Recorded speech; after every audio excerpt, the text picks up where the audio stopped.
Hey, Soul Family, Star Seeds, Alchemists, Soul Tribe. Welcome back to the Intuitive Alchemist. Today I'd like to talk about some very important subjects of taking ownership of our actions and what we can expect coming ahead as things are disclosed. So we'll get into that. But before we get started, let's take a moment to take 3 deep breaths, visualizing the light from the Creator coming down through our crown chakra into our heart. And when we exhale, we're going to chant Yom, feeling that vibration in our heart and sending it, using it to send the love throughout our entire body. So let's get started. All right. Take a deep breath in through your nose, visualizing that light coming in through your crown chakra into your heart space. And then breathing out.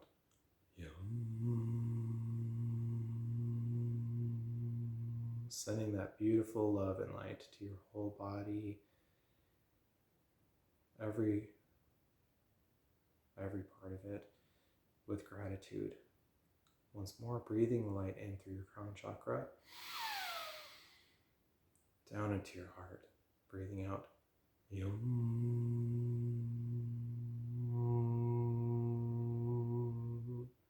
Thanking your body for all it does to serve, bless, and honor you today. And then once more, breathing in from our crown chakra, breathing out.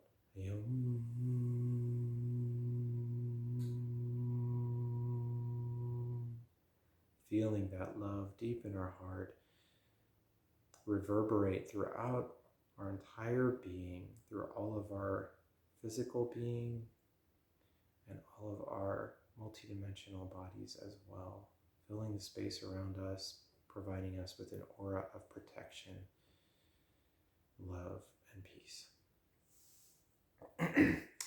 So, today I wanted to talk about something that's been coming up, and there's now articles out there saying to those who didn't get the things in the arm, the jabs, that we didn't try hard enough to warn people who did and who are now unfortunately dealing with the consequences. Now, if you're like me, or maybe not, hopefully not, your first reaction might be like, are you serious? How could you say that? Because, so many of us fought so hard to make people aware of what was going on, of this situation. We said, we tried, we sacrificed friendships, we sacrificed family relationships, we sacrificed, all different kinds of social gatherings and just normal life, or what was normal life. Looking back, we now are realizing just how abnormal that normal life was, aren't we? So it can be really frustrating to hear at first, right? And question, needs to be asked. Why are people coming at those who said no and accusing them? And if we think about it for a minute, hi cat butt, it's because it's really hard and requires a lot of inner strength to take ownership of one's own bullshit. Now, this is hard for anyone to do. I mean, even if you've been working spiritually for years on yourself, it's still hard to do sometimes. But it's so very important. And so many of these people are going to have a hard time doing that because it's a lot easier to look for a nail to hammer down than take responsibility for your own actions and build yourself up within, isn't it? Doing that shadow work. So, how can we respond? Well, instead of react. I think it's important that we alchemize this and look at it as an opportunity. If someone comes to you and says, how dare you not tell me about this? How could you not have warned me? You can easily, say, I tried. Look at all that I did. Even just by not wearing a mask, we said so much. And there are those who, people who did and who recognized that. And it hurt them because they knew that they weren't strong enough to stand up and say no. So what they're going to need now, coming from this place of hurt, is not, being counterattacked, but it is an opportunity to educate, to help them understand. If we can do that, transmute that anger and frustration into an opportunity to say, listen, I recognize your pain. I recognize how you are feeling. Regardless of whether or not, I told you what I should have, will you consider what I have been saying now? Will you look at this evidence and let me help you? Let me show you why these things are so harmful. Going back even to the, pediatric vaccines for kids. And I remember myself, I had so many conversations, so many arguments, just having to stand up and say no to those. All the different doctors and immunologists and even priests, pastors, coworkers, friends, all of those people who are in many cases in places of authority, coming to them with the evidence and showing it to them, firsthand. And I had a big book where I printed it all out, showing them the raw data, the data that has been buried and hidden for so long by the big pharma companies. But this is an opportunity, when these people come to us, not to be like, I told you so, or anything like that, but to gently educate and say, again, I recognize your pain. May I show you, what I learned about this and what we can do moving forward.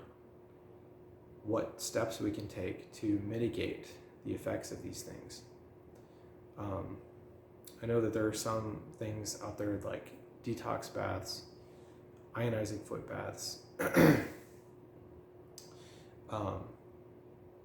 and then there's also potentially other new technologies coming out to help people with these things, to mitigate any damage that's been done. But it's going to be quite a process.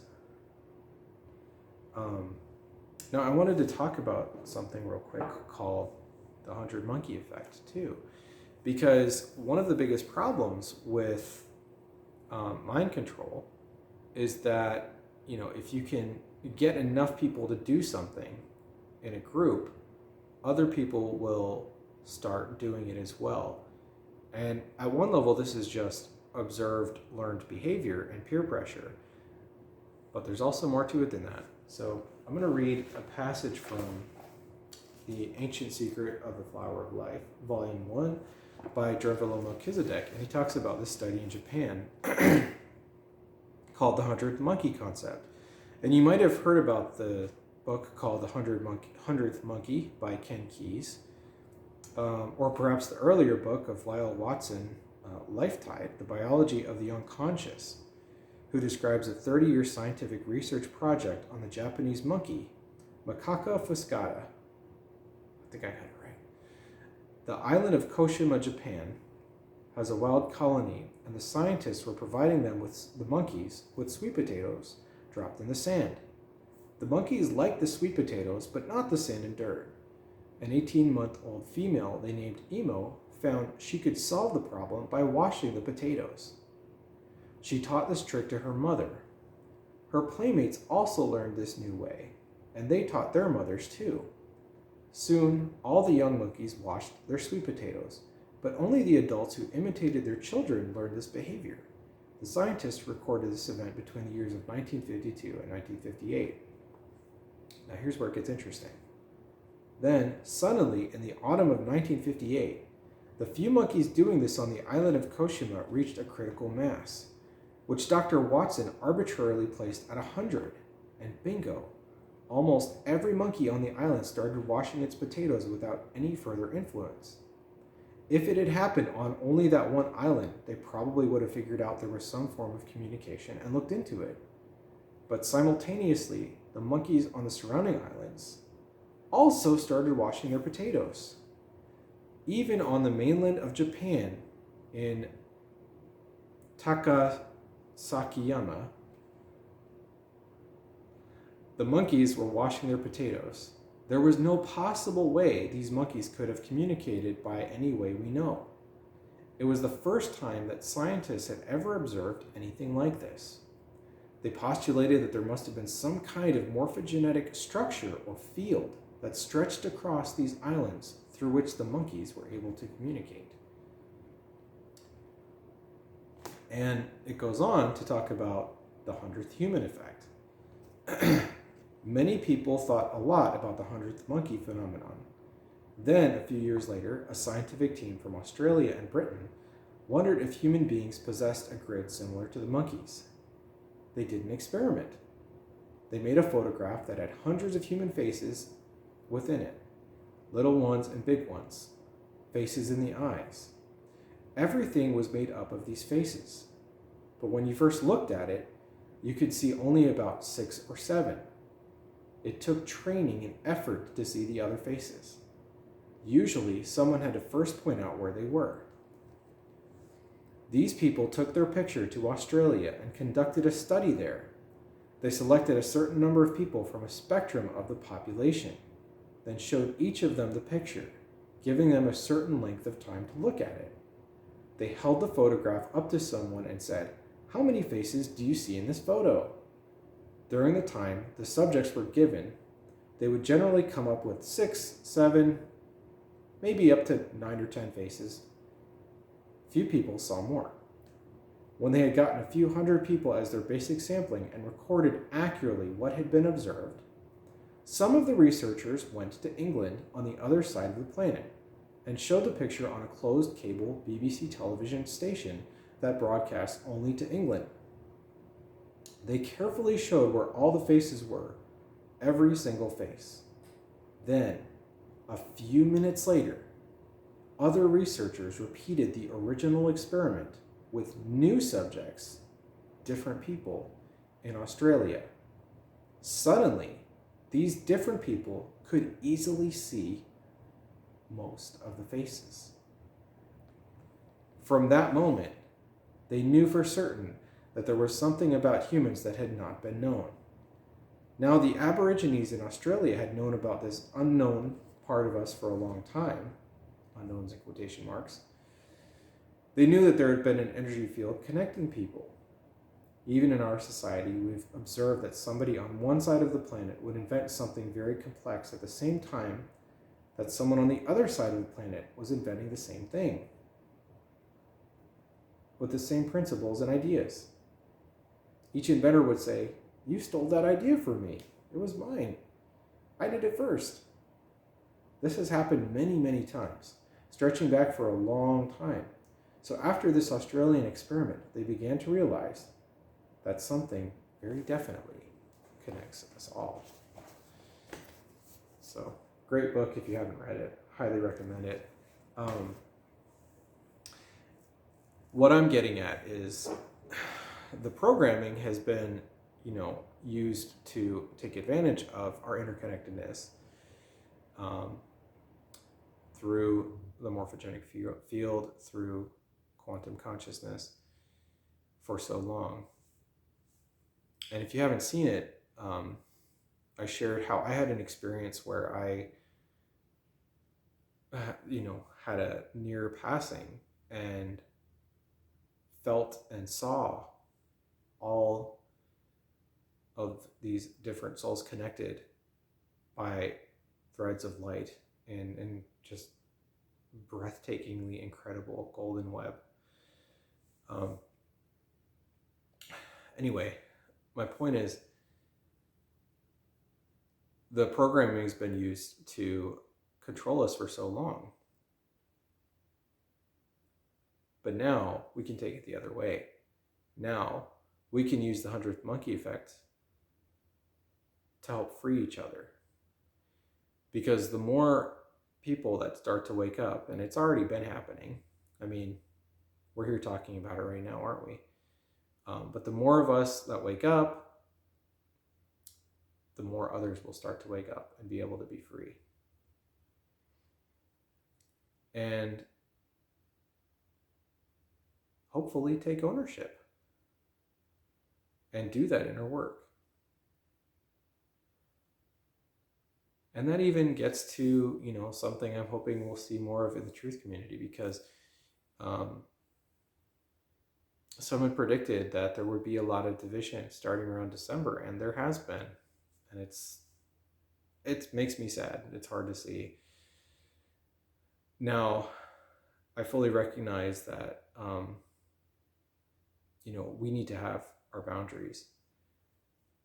But I feel that there's also been a significant infiltration from the dark that's been causing even those in the truth community working to spread light to go against each other. And I mean, if we're all on the same mission here, why are we fighting? We don't all have to agree on everything, and everyone has their own unique understanding of this existence. But it's important right now for us to stand together more than ever to help those who are starting to wake up and suffering from the decisions that they made. We may also be coming to a time where, well, we already have been, but we're going to see more people, unfortunately, passing from the decisions that they've made. What are some ways that we can prepare for this? The question comes to mind. If you have any suggestions, leave them in the comments below and let's talk about all of this, because I'd love to continue this discussion. But I feel that one thing that's so important for us to keep in perspective is that we've all come here at this time to help lift this planet out of the darkness that it's been in.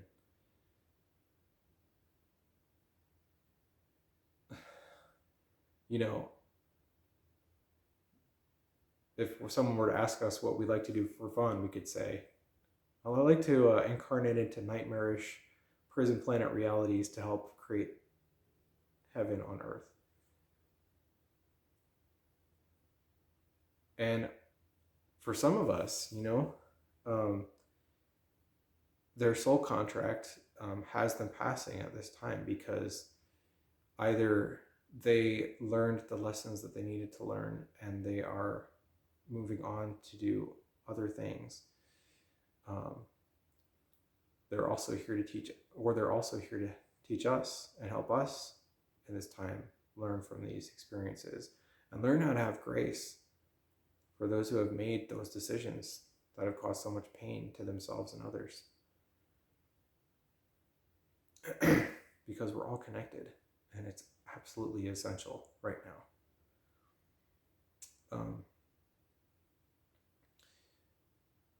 But let's not forget that though the body may fade away, the soul lives on, grows and glows, and continues ever upward towards the light.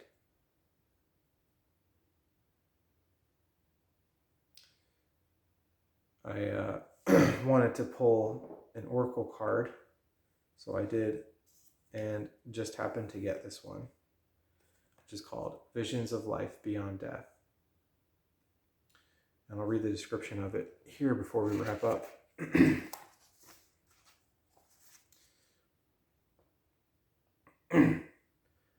So I wanted to, pull this for all of us, see what message Source had for us today. Sacred vision is awakening within you. You are becoming blessed with the ability to truly see, to see what is real rather than what appears to be. This is true insight. What was once considered consequential may soon be found to hold little consequence after all. What was once dismissed as an irritation or irrelevance may be seen to have great spiritual significance. As mundane as something once appeared, it could now be worthy of absolute attention. The gift of genuine vision takes you into the being of the universal creator. This is sacred terrain, beyond logic, convention, and that which is limited in any way. The more open you are to receiving true vision, the more love you will feel and recognize within and around you. Something may appear to change form, to be shed, to be lost, or to die, but there is love within it always. This realization doesn't remove the pain of the loss. It does provide a way through which it can be healed and eventually transformed into peace. The vision of love, the truth of all that is, can move us more than anything else possibly can. If you've been wondering about your life path, or whether you should take action on a project, or you need inspiration to really move you out of a slump you've fallen into, then this oracle brings you a message of hope. You will receive your vision. You will be graced with a way out of the stagnancy. You will be able to see things differently.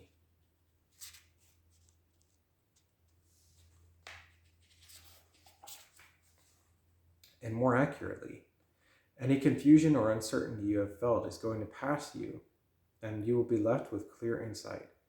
The stories you've been feeling, feeding yourself, or telling yourself may end up looking different to how they appear now. This may surprise you, but the vision that is coming to you will be more truthful and therefore more freeing. It'll be worth the shock, surprise, or the moment of embarrassment when you realize you've been operating under a false assurance or deluding yourself about the truth of a situation. Those moments will pass, and they are not something to feel bad about.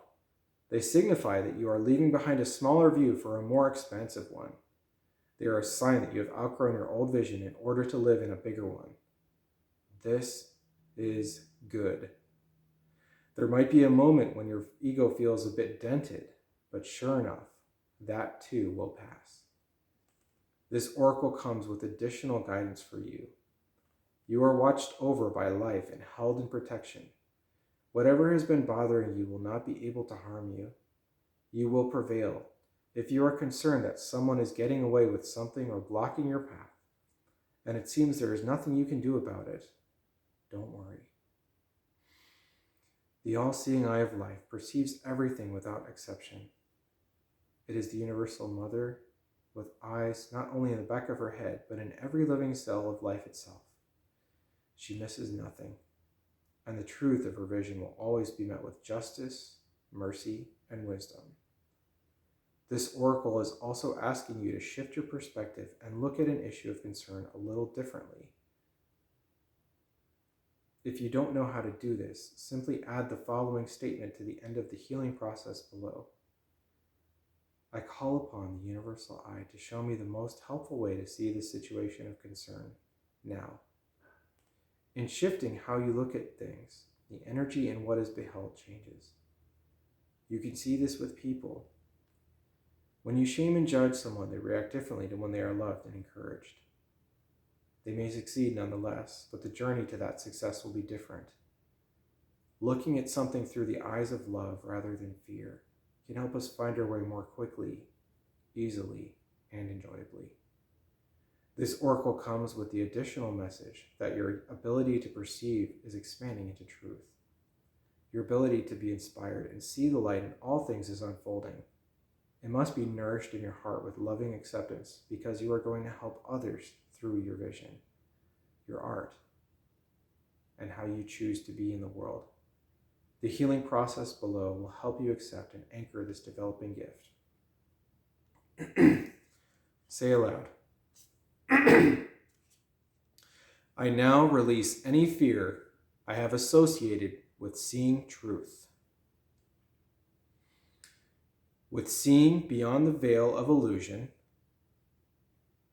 or with my inner vision opening up from my heart, mind, and body.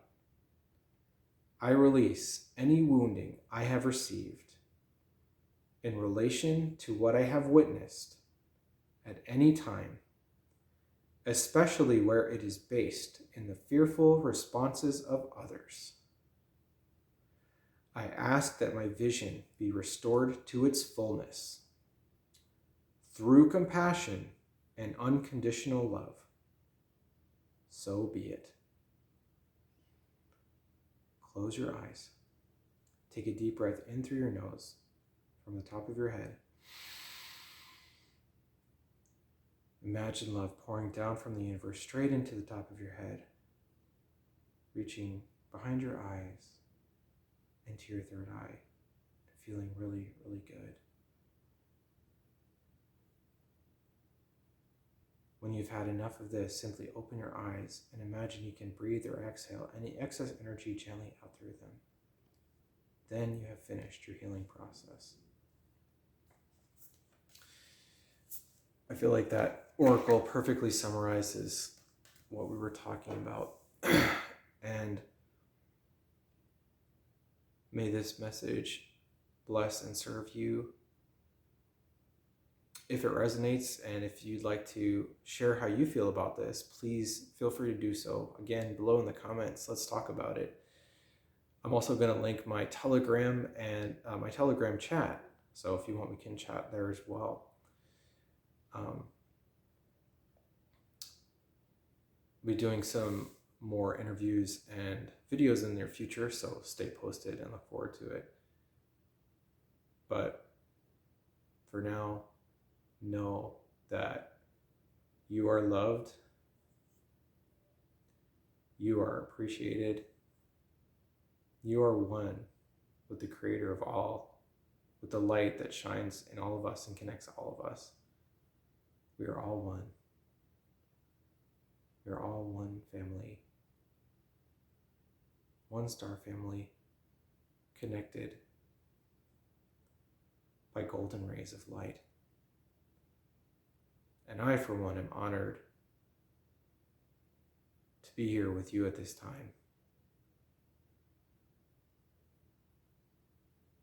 As Lori Ladd says, everything is happening to me, by me, for me.